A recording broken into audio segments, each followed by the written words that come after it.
가치주가 성장주가 되는 기업을 찾아야 된다. 성장주가 돼 버렸으면 이제는 주가 매력은 그만큼 좀 떨어질 수가 있는 부분이고.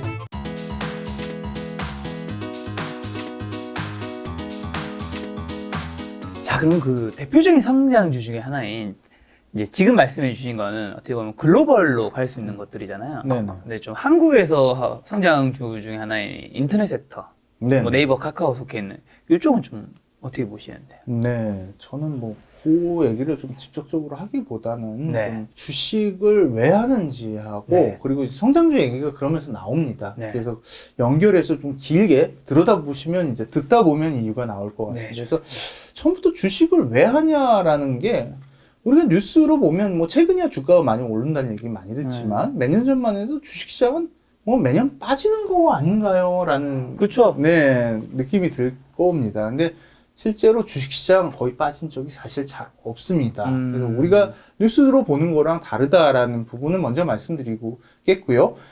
이게 11년부터 2020년까지 네. 코스피 연간 수익률, 그러니까 전년 종가에서 올해 말 종가로 봤을 때 올랐냐 빠졌냐를 봤을 때 10번 중에 3번밖에 마이너스를 기록하지 않았어요. 코스피 같은 경우는. 근데 왜 이렇게 빠진 것 같이 들리냐라는 게 그게 뉴스의 노이즈에 이제 속으면 안 된다라는 거고 네. 결국은 주식은 왜 하냐라고 보면 저렇게 일반적으로 어찌됐든 플러스를 뭐 좀 낮게 나올 때도 있지만 계속 꾸준히 냅니다. 그 얘기는 뭐냐면 자본시장은 기본적으로 성장한다라는 거죠. 우리가 뭐 성장률이 안 나오더라도 일반적으로 플러스 성장을 하기 때문에 자본시장은 성장을 하고 그에 따라 주식시장의 시가총액도 커질 수밖에 없는데 네. 지금은 이제 저금리가 이렇게 굉장히 저금리가 심한 시장이죠. 그렇다 보니까 저금리가 굉장히 낮은데 배당 수익률만 보더라도 지금은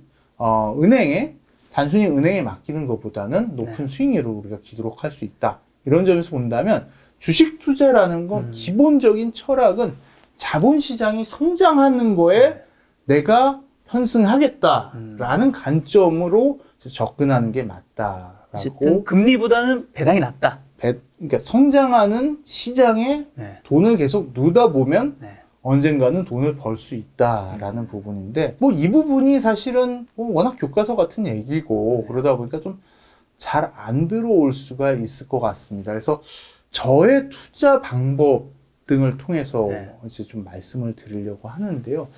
저 같은 경우에는 뭐 서두에도 약간 얘기하긴 했는데 이제 그 리서치는 개별 종목을 못 합니다. 네. 그러다 보니까 ETF를 중심으로 해야 되는데요.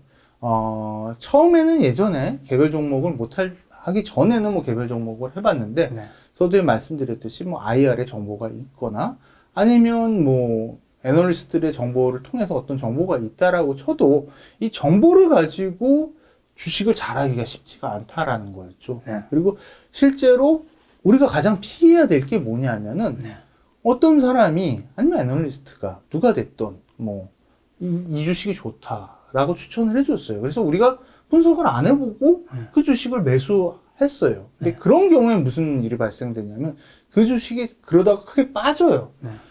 그러면 추천해줬던 사람은 찾을 수가 없습니다.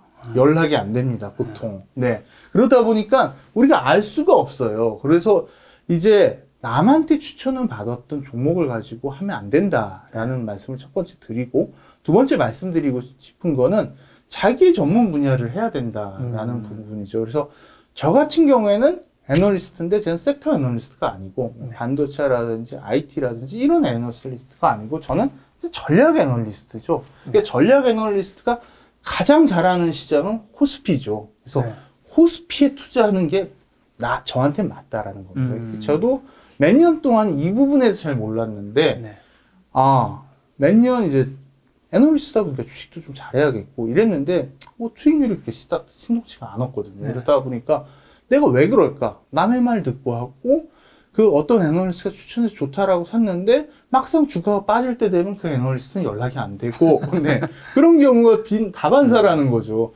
네, 그래서 그런 정보 추천해서 하면 안 되고 그럼 내가 제일 잘하고 내가 제일 잘 아는 건 뭘까라고 했을 때 코스피였고 그래서 ETF 투자를 했습니다. 오. 코스피에 추정하는 ETF 또는 코스피 200을 추정하는 ETF 또는 코스피 200의 2배를 추정하는 ETF, 레버리지 ETF를 추정을 했고요. 그러니까 가장 잘 아는 걸 했고, 기본적인 투자 철학은 코스피 시장은 10년 동안에 보면은 이렇게 손실이 쉽게 안 난다. 그래서 이거를 본다면 주식은 확률 싸움이다. 70%의 확률로 단순하게 우리가 생각하면 연 저점을 기록할 때 코스피를 산다면 70%의 확률로 실제로 돈을 벌 확률이 높겠죠. 네. 이렇게 볼 수 있죠. 그래서 중요한 점은 수익보다는 손실 확률에 대한 우리가 개념이 좀 필요하다. 손실이요? 네. 그러니까 연간으로 코스피 같은 경우엔 10번 중에 3번밖에 손실이 안 났다라고 네. 했잖아요. 그래서 얼마나 손실이 자주 나는 기업인지, 손실이 얼마나 긴 시계월 동안 나는지 이 부분에 대해서 필요하다라는 겁니다. 그래서 수익보다는 손실 관리가 우선으로 되고, 기본적인 아이디어는 물론 이제 추세 추정으로 계속해서 투자를 하면서 길게 투자를 할 수 있겠지만, 이제 주식이라는 게 기본적으로 쌀 때 사는 게 기본이겠죠. 그리고 비쌀 때 팔다. 쌀 때 산다는 건 조정시에 산다는 거고, 네. 조정시에 사서 우리가 두 번째는 명확한 목표 수익률을 갖고, 네. 이제 저 같은 경우에는 이제 코스피를 추정하는 ETF로 한 레버리지 5% 정도를 수익률을 목표로 한다. 네. 조정을 크게 연저점을 하회할 때 사서 한 5% 정도 벌어서 팔겠다라고 이제 어떤 자신만의 투자 방법을 정해놓고 했는데, 그런 식으로 손실 확률이 중요하다는 건데, 실제로 코스피 시가총액 상위 30개 기업을 좀 분석을 해봤습니다. 그래서 앞서 말씀드린 코스피 같이 연간으로 손실 난 횟수 10년 동안을 이걸 좀 분석을 해보니까 앞에 있는 기업들, 코스피는 이제 3회라고 했는데, 통상적으로 삼성전자가 제일 적지 않나요? 뭐 이 얘기를 하시는데, 물론 삼성전자가 적은 건 맞습니다. 10년 동안 4번의 손실이 났는데, 그거보다도 적게 난 기업이 있고요. 뭐 셀트리온, SK 하이닉스, 삼성 SDI, SK 텔레콤, 뭐 이런 기업들이고요. 뭐 뒤로 가면은 주로 이게 또 기업명이 되다 보니까 기업명을 제가 말씀은 안 드리겠는데, 주로 우리가 아는 가치주 쪽이 좀 많습니다. 그렇죠? 시클리컬 업종, 뭐 이런 업종들이 많습니다. 그래서 이 앞에 그러면 팀장님이 손실 확률이 굉장히 중요하다라고 말씀을 주셨는데, 손실 확률이 적은 기업들이 중요할 텐데, 이 기업들을 찾아보면 주로 두 가지 유형이 나오는 것 같습니다. 네.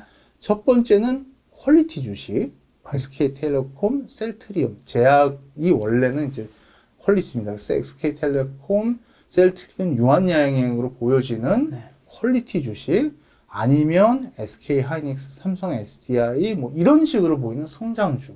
이런 게 실제로 보면은 장기적으로 보면은 손실 확률이 굉장히 낮다라고 좀 보여집니다. 그래서 좋은 기업이라는 게 오히려 손실 발생 가능성이 낮은 기업이 좋다라고 치면은, 주가가 조정받을 때 투자하기 좋은 기업들은 이런 성장주 또는 퀄리티 주식이 되지 않을까라고. 성장주는 알겠는데 퀄리티 주식은 정확하게 어떤 의미인 건가요? 퀄리티 주식은 이제 보면 재무 안정성이 굉장히 높고, 적자 같은 경우에 주로 안 나고 꾸준히 실적이 올라가고, 이런 기업들, 뭐 SK텔레콤 같은 경우에도 그런 기업들이, 그렇죠. 그리고 부채 비율이 굉장히 낮고, 그래서 금리가 올라가도 뭐 부채가 별로 없기 때문에 금리 부담도 적고, 뭐 이런 주식들이 될 수가 있을 것 같고요. 제일 앞에 있는 셀트리온 어떻게 보면 섹터는 이제 바이오잖아요. 바이오인데 사실은 셀트리온은 우리가 분석을 해보면 퀄리티 주식에 가깝습니다. 사실은 재무 공조가 굉장히 탄탄합니다.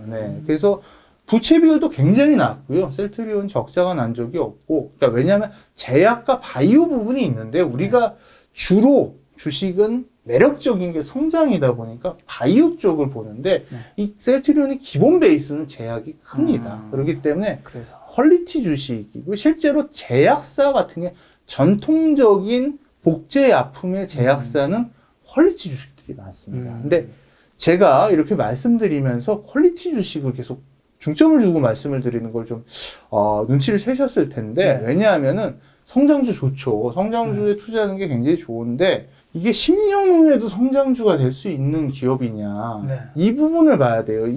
지금의 이 기업들은 최근 10년 동안 성장주는 맞습니다. 근데 향후 10년 동안 성장주가 될 수 있냐라는 부분에 만약에 확신을 가진다면 이 부분을 투자해도 되겠지만 퀄리티 주식은 조금 다릅니다. 뭔 얘기냐면 퀄리티 주식은 올해 퀄리티 주식이 내년에 퀄리티 주식이 가능성이 굉장히 높아요. 왜냐하면 이게 말씀드렸던 재무 구조라고 그랬죠. 네네. 이 구조라는 게 금방 바뀌는 게 아니죠. 그렇기 때문에 지금의 퀄리티 주식은 향후에도 퀄리티 주식일 가능성이 높고 네. 조정 시 우리가 저가 매수를 한다라는 관점을 본다면 이런 퀄리티 주식, 성장재 투자하는 게 굉장히 좋은데 그런 관점에서 보면 우리가 조금 더 쉽게 찾을 수 있는 게 퀄리티 주식일 것 같다. 그래서 퀄리티 주식 팀장님 말씀 주셨는데 부채 비율 낮고 재무 구조 튼튼해서 계속해서 흑자가 나오고 이런 기업들 알겠는데 그걸 우리가 또 찾아보려면 힘드니까 제가 그런 기준으로 좀 올해 좀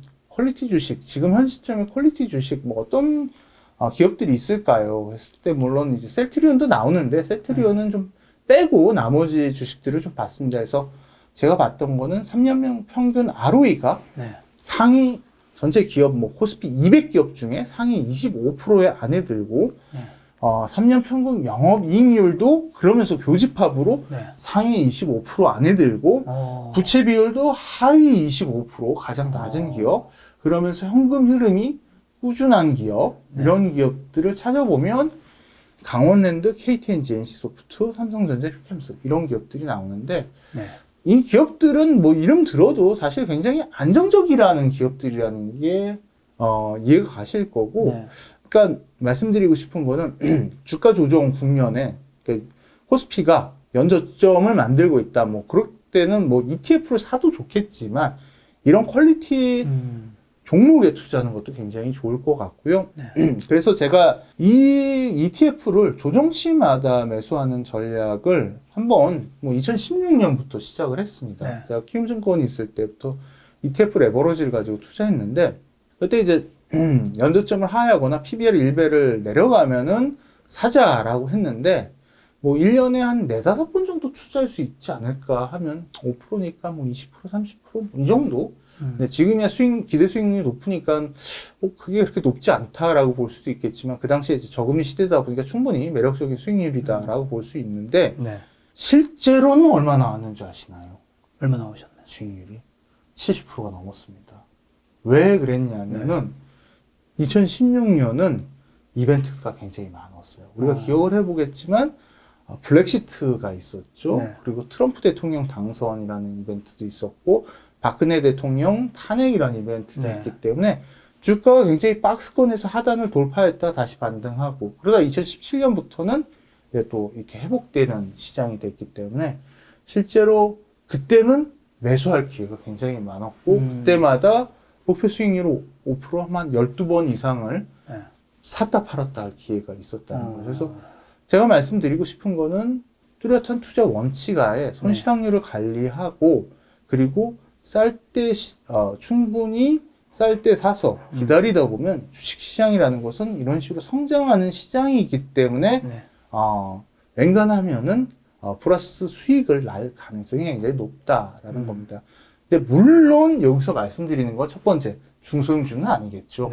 중소형주는 아니고 그리고 여기서도 이렇게 보여드렸는데 이쪽에 있는 주식들은 좀 손실확률이 연간으로 봤을 때 빈도가 굉장히 높기 때문에 이쪽 그거보다는 성장주 그리고 이렇게 퀄리티 주식 이런 식으로 중심으로 종목으로 접근한다면 그런 종목들이 좀 더 좋지 않을까 이렇게 보고 있습니다. 그럼 제가 팀장님 말씀해 주신 궁금한 게 여기서 이제 최근 10년 동안 연간 손실 횟수잖아요.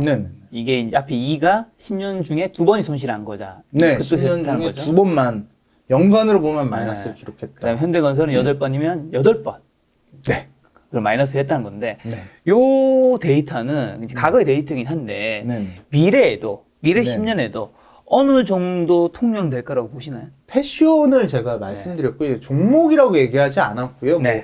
종목은 다르죠. 패션이 성장주나 퀄리티 주식 같은 경우에는 손실 확률이 그렇기 때문에 낮다라는 스타일로 말씀드렸습니다. 종목이라고 얘기할 수는 없죠.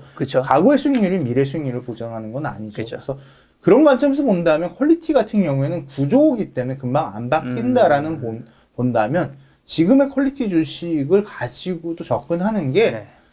유효할 수 있다. 그렇죠. 여기서 종목이 아니라 퀄리티와 성장주와 이제 가치주. 스타일의 네. 이런 차이고 그 중에서 퀄리티 같은 경우에 그런 특징을 가지고 있다.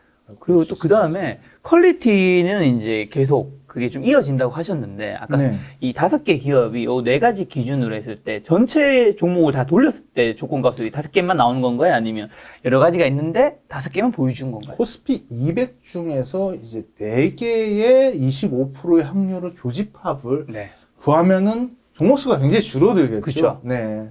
이제 그만큼 이제 퀄리티 주식에 대한 이제 그 선별 기준이 엄격하다 보니까 그렇고요. 네. 뭐 상대적으로 본 거예요. 절대적으로 볼 수도 있습니다. 저는 상대적으로 상위 25%를 계속 교집합을 네. 찾았는데 뭐 ROE가 얼마 이상의 기업 그리고 영업이익률 얼마 이상 부채 비율은 뭐 예를 들어서 뭐 50% 이하 뭐 네네. 이런 식으로 어떤 조건을 보고 네. 그 코스피 200 뭐 제가 앞서 설명 중소기업은 중소형주는 아니다 했기 때문에 그쵸. 코스피 200이라는 걸로 제약을 둬서 말씀을 드렸고 코스피 200에서 팀장님이 말씀하신 조건값으로 하면 딱 이렇게 5개가 나온다. 뭐 5개, 뭐 6, 7개 나오는데 그 중에서 한 5개 정도로 줄여서 말씀을 드린 거예요. 근데 이 중에서 아까 전에 셀트리온을 뺀다고 하셨는데 셀트리온 여기에 들어갔는데 뺀 건가요? 그냥 들어갔는데 뺐습니다. 왜요? 네.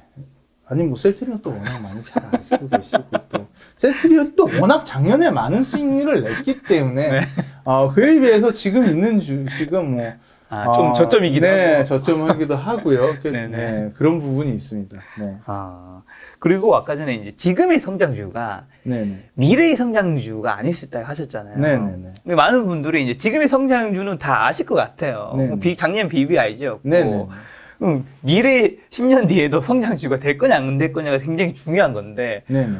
요거 좀 어떻게 팁이라도. 그 팁은 그거죠. 그러니까 이게 지금의 성장주를 뭐 제가 나쁘게 보는 건 아닌데 네. BBIG 뭐 이렇게 아닌데 다만 조금 더 쉽게 갈 수 있는 방법은 성장주가 왜 좋냐라고 치면 우리가 집을 구할 때 네. 동양집이 있고 서양집이 있는데 어느 집을 구하시나요? 동양 서양이요? 네, 북향도 있고 남양도 있죠. 남양 아닌가요? 남양을 구하죠. 그렇죠. 예를 들어서 성장주가 서양이고 네. 가치주가 동양 또는 그러면 남양을 보죠. 네. 그러니까 그 얘기가 무슨 얘기냐면 제가 말씀드린 거는 가치주가 성장주가 되는 기업을 찾아야 된다. 그게 좀 더 좋은 성장주가 돼 버렸으면 이제는 주가 매력은 그만큼 좀 떨어질 수가 있는 부분이고 다만 계속해서 성장주로 아까 빵같이 네네. 네, 했다면은 충분히 매력적으로 손실확률에 투자할 수도 있겠지만 그게 좀 쉽지가 않기 때문에 좀 더 우리가 진짜 성장주가 될 만한 주식을 찾는다면 네. 가치주 중에서 성장주가 될 수 있는 잠재 후보들을 찾아서 네. 거기를 분산 투자를 하다 보면 5개 정도로 분산을 했는데 뭐 만약에 한두 개가 생긴다면 충분히 아까 전에 뭐 빵 같은 경우에 그런 수익률을 보듯이 물론 빵의 수익률만큼은 안 나오더라도 가치에서 성장이 되는 보통 주식들은 굉장히 매우 높은 수익률을 보기 때문에 그런 접근이 좀 확률적으로 중요하지 않을까라고 보고 성장주 있습니다. 주가 매력이 떨어진다라고 말씀하신 부분 이미 많이 올랐기 때문에 매력도가 아무래도 그러겠죠. 그거보다는 이제 가치에서 성장으로 갈 기업들을 찾는다면은 훨씬 더 높은 주가 매력이 있지 않을까라고 볼 수 있을 것 같습니다. 마지막으로 처음에 해주셨던 말씀을 좀 질문 좀 드려볼까 하는데요. 예전에 정보를 되게 많이 보셨는데 네네. 그 다음에 좀 공부를 하시면서 펀더멘털이 중요하다는 걸 알게 되셨다고 네네. 하셨는데 그럼 그 펀더멘털 좀 보는 법 좀 네네네. 얘기해 주신다면. 네, EPS 변화를 좀 주로 많이 보는데 이 EPS 변화를 우리가 뭐 일반 투자자들의 저희야 DB를 구독하니까 쉽게 볼 수가 있는데 물론 증권사 리포트를 통해서도 알 수 있지만 그래서 EPS 변화를 바로 좀 찾을 수가 없으면 수출이 EPS하고 거의 동행합니다. 네. 네. 수출 데이터를 찾아야 되고요. 네. 그래서 사실은 좀 제일 중요한 게 뭐냐면 남의 말 듣고 주식 투자하면 안 되고 자기가 보는 지표를 정해서 제가 수출 지표가 굉장히 중요하다라고 했으면 이제 투자자들께서 수출이 나올 때마다 그거를 직접 적어가면서 확인을 하고 전망했던 수출 대비 잘 나오는지 안 나오는지를 계속 봐야 된다라는 겁니다. 그래서 실제로 보면 수출은 10일, 20일 월 수출이 나오는데, 네. 이번 주가 이제 20일 수출이 나오죠. 실제로 좀 20일 수출이 나올 때가 수출이 잘 나올 때, 이게 지금은 기저적으로 수출이 잘 나옵니다. 왜냐하면 코로나 때문에 작년 상반기 때는 안 좋았고, 그렇죠. 수출이 안 좋았기 때문에 일단 베이스 이펙트가 있고요. 거기다가 선진국들이 백신을 맞고 있으면서 경기가 돌아가니까 우리 같이 수출 비중 큰 나라들은 잘 나오고, 그 두 가지가 합쳐진 구간이 지금 구간인데요. 지금에서 주가의 가장 큰 모멘텀은 수출. 그래서 EPS. 그래서 높았던 PER 밸류에이션을 낮춰주는. 이런 시장이 된다라고 보고요.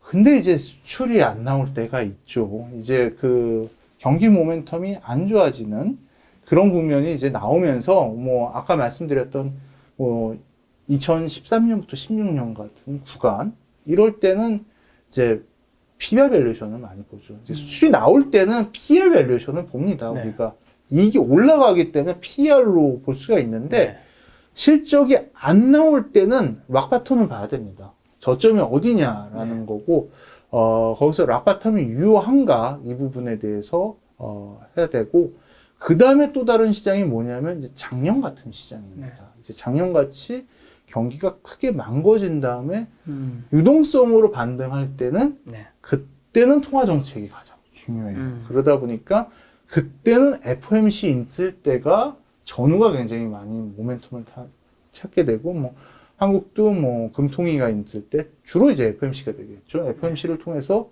어떤 모멘텀을 좀 찾아가고 그런 시장. 그래서 조금 시장을 구분해서 보는 방법을 찾아야 되는데요. 물론 그렇습니다. 작년 같은 경우에 제가 이제 보통 저는 여행을 가기 전에 이제 수익 실현을 하고 여행을 가는 걸 좋아해요. 왜냐하면 여행 경비를 만들어 놓고 또 여행 집중하기 제가 그렇죠. 여행 경비도 그렇다고 제가 뭐 굉장히 투자를 크게 하고 돈을 많이 벌고 뭐 그런 거 아니고요. 증권사 직원이다 보니까 뭐 투자도 제약이 많고 또 너무 많이 해도 누가 봐도 그렇게 좋지 않습니다. 그렇기 때문에 뭐 예를 들면 뭐 한 100만 원, 200만 원의 수익금을 낸다라고 치면 뭐 국내 여행 가기 전에 그 정도의 수익을 내놓고 이렇게 이제 여행을 갔다 오는 뭐 그러면 이제 뿌듯하죠. 여행 경비는 만들어 놨고. 근데 작년 같은 경우에죠. 그래서 왜 패션이 중요하냐라고 하면 사실은 제가 ETF 투자를 코스피를 배당락 전에 여행도 어차피 연말 크리스마스 전에 갔고 배당락도 크리스마스 이후에 있고 배당락 전에 좀 팔자 이렇게 접근을 했거든요. 그래서 뭐 나름 합리적인 접근이라고 생각을 했는데 그러지 않았고요. 배당락 효과도 없이 주식시장은 계속 갔죠. 그러고 나서 연말 종가를 작년에 봤더니 외국인과 기관의 쌍끌이 매수가 일어나면서 코스피가 아직도 기억합니다. 1.88%로 올라가면서 마감은 연중 고가를 이뤘습니다. 그때 느낀 점은 이 시장은 팔 시장이 아니다. 지금도 사야 되는 시장이다. 라고 느꼈고 실제로 레버러지 ETF 투자가 오래 달라졌어요. 왜냐하면 교육을 들어야 돼요. 그래서 제가 휴가 중에 급하게 금투협 사이트에 들어가서 교육을 받고 교육받은 확인증을 집에 가서 출력을 하고 1월 4일 날 출근하기 전에 이제 출력된 교육 확인증을 지저분해서 제가 교육 받았기 때문에 이제 레버리지 투자 가능합니다. 그걸 받고 부랴부랴 샀습니다. 그때 안 샀으면 어떻게 됐을까요? 그 뒤로 이제 주가가 급등을 했죠. 단기적으로 1월 달에. 물론 이제 그때 이제 좀 말씀드리는 건 저는 그때 언제 팔았냐? 첫 조정 이후에 팔았습니다. 3,200 얼마 찍고 내려갔을 때. 내려갔을 때 팔았고요. 사실 3,200 됐을 때 주위에서 뭐 절반이라도 좀 파는 게 좋지 않아 그랬는데 그런 부분도 굉장히 좋은 투자가 되고요. 충분히 목표 이상의 수익을 냈으면 일정 부분 차익 실현하는 것도 좋고 그다음에 전체적으로 포트를 비우는 게 충분히 추세적으로 먹고 있는데 어느 게 조정의 의미가 있게 왔다라고 치면 그때 정리하는 것도 이미 번 게 많기 때문에 너무 고점에 팔 수는 없습니다. 그 부분에 대해서 하고요. 그게 가는 시장을 대응하는 방법이고요. 그 이후의 시장은 어떻게 됐냐면 이제 매매에 있어서 추세 추종의 영향이 아니라 대응의 영역이죠. 이제 그 다음부터 지금까지는 시장이 좀 더 대응의 영역. 그러다 보니까 잘 가고 있을 때 제가 연말에 급하게 샀다 이런 식으로 가면 안 되고 조정을 꼭 기다려서 어느 정도 충분히 밴드 하단이 됐을 때 이제 들어가서 사고 그 다음에 이제 투자하는 게 중요한.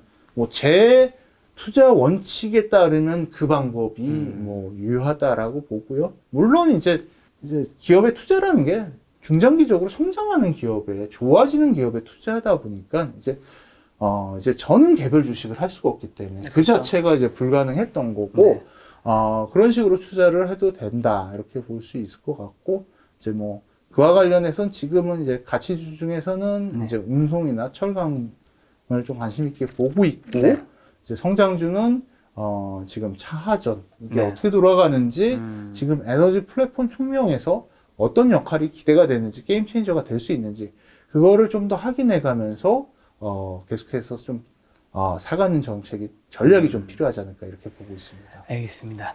오늘 김 작가 TV 처음 나오셨는데 마지막으로 지금 사실 주식시장이 1월 달에 올랐다가 이제 2월부터 뭐 6월까지 지금 5월까지 뭐 월봉은 계속 오르긴 했지만 계속 올랐다 내렸다 이제 사람들이 이제 주식시장이 약간 좀 지친 것 같기도 하고 피로감도 많이 느끼시고 어떻게 대응해야 될지 잘 모르시는 분도 많은 것 같은데 마지막으로 시청자분들이 어떻게 좀 이런 시장에서 대응하시면 좋을지 어쨌든 그 스케치 시장에 대한 전략에 대한 큰 그림은 좀 필요하다라고 보이고요. 물론 이제 제가 차전 얘기하면서 4천 이상 갈 수 있는 시장도 됐다라고 얘기했지만 전체적인 기본적인 틀은 작년이 우리 주식시장 4개라는 거를 이제 금융 일본의 애널리스트를 통해서 얘기를 많이 하죠. 작년이 유동성 장세, 금융 장세라고 많이 얘기를 합니다. 그렇죠. 근데 앞서서 설명드리기에 작년에 30% 올랐다 여기 나오죠. 작년에 우리가 수익률 글로벌에 3등이었어. 30% 올랐다. 근데 올해는 실적 장세가 됐다라는 게 일반적인 얘기입니다. 왜냐하면 실적이 개선되고 가파르게 개선되고 금리도 올라가니까 분명히 그 부분에 맞고 실적 장세에서 근데 주가가 올라가는데 금융 장세는 이제 수직으로 올라가는 30% 올라가는 수직으로 올라갔네요. 그렇지만 그 실적 장세는 이게 보면은 실적이 수직이고요. 주가는 45도 각도입니다. 그 얘기는 눈높이 자체가 올해는 작년에 30% 올랐다면 15% 정도 보는 시장이 맞지 않겠냐. 근데 지금 10% 올라와 있습니다. 더 먹을 게 그렇게 많지 않을 수 있다. 그렇게 한 3,400 정도의 눈높이를 가지고 그러면서 지금은 추세 추정. 그러니까 지금 있는 이슈들 뭐 차량용 반도체와 반도체 투자 뭐 이게 해소가 되지 전에는 좀 이제 트레이딩 하면서 이제 지수가 좀 조정을 받았을 때. 그렇지만 그래도 이제 장중 고점이 1월 달에 기록을 했지만 우리가 연중 고점을 보시면 4월 달에도 나오고 5월 달에도 이렇게 나오고 있는 점이죠. 그래서 그런 부분을 봐야 된다라는 거죠. 주가가 장중 뭐 이럴 때는 크게 이렇게 넘어가는 부분이 있습니다. 그래서 그런 부분에 너무 연연해 하지 마시고 올해 시장 자체가 15% 정도 나는 시장이라면 충분히 올해 시장이 지금 경로대로 가고 있다라고 좀 말씀드리겠습니다. 그래서 그런 관점에서 한 가지 더 팁을 드리면요. 웬간하면 장중의 매매는 전 피합니다. 보통 얘기할 때 원래 9시 반에서 10시 반에 피하라 뭐 이런 얘기도 있고 그런데 왜냐면은 이제 그때 에너지가 많이 분출되는 시장인데 제가 주로 추천드리는 시간은 마감 동시호가입니다. 우리가 일반적으로 배울 때 시장이 많은 사람이 많이 사서 거래량도 큰 시장이 가격이 가장 맞는 가격이다 하죠. 그게 마감 동시호가의 가격이고요. 그러다 보니까 만약에 1월 달에 급등했을 때도 마감 동시호가로 사셨으면 장중에 이렇게 갔던 가격은 안 나왔을 겁니다. 그래서 그런 부분이 늘 있기 때문에 마감 동시호가에 매매하시는 기본적으로 접근이 필요하고요. 다만 이제 약간 예수금이 마감 동시효과에 시가로 사야 되기 때문에 좀 더 필요합니다. 그런 불편함은 좀 있긴 한데 그래도 수익에 있어서 훨씬 더 보장된 수익률을 줄 수 있다라는 점에서 첫 출연해서 그런 부분 우리 투자자들, 시청자들한테 말씀드리고 싶습니다. 알겠습니다. 또 다음번 출연 때 또 어떤 좋은 이야기를 해줄지. 네, 자주 나와서 말씀드리도록 하겠습니다. 알겠습니다. 네, 오늘 만남의 손님은 현대차증권의 김중원 팀장님이었습니다. 지금까지 여러분 소중한 시간 함께 해주셔서 정말 감사합니다. 오늘도 김 작가였습니다. 고생 많으셨습니다. 감사합니다.